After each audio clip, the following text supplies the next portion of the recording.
ఉంటే ఉంటాం, పోతే పోతాం, చూద్దాం. వీళ్ళు రౌడీలు అంటే వీళ్ళందరూ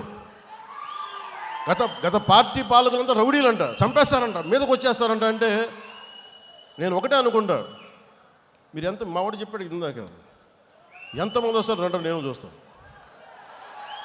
ఎంతమంది వస్తారు రండి, నేను ఒక్కనే ఉంటాను రండి. నాలాంటి పిచ్చ మా వాళ్ళందరికీ, మా ఆడపడుచులకి ఉంటుంది, మా జన సైనికులకి ఉంటుంది. రౌడీజం చేయకండి, మా దగ్గర తప్పుందా మేము ఒక సరిదిద్దుకుంటాం. లేదా పాలసీ మాట్లాడతారా, మాట్లాడండి. దౌర్జన్యాలు చేస్తాం, మేము చింపేస్తాం, చంపేస్తామంటే అస్సలు మా ఇన్ని పాత కథలు. మా రక్తం సల కాగుతూ ఉంటుంది. మా రక్తం భయపడం, వాటికి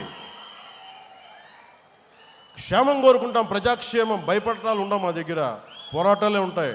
మా ఆడపడుచులు చెప్తా ఉన్నా, నేను మాట్లాడుతూ ఉంటే పేరెంటాలకు వెళ్ళాలి, కానీ పోరాటాలు కూడా చేయాలి.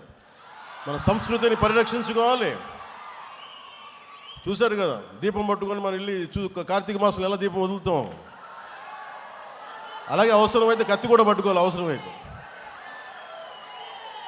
కత్తి అంటే నా ఉద్దేశంలో నిజం కత్తి కాదు, మాటే కత్తి అనుకోండి.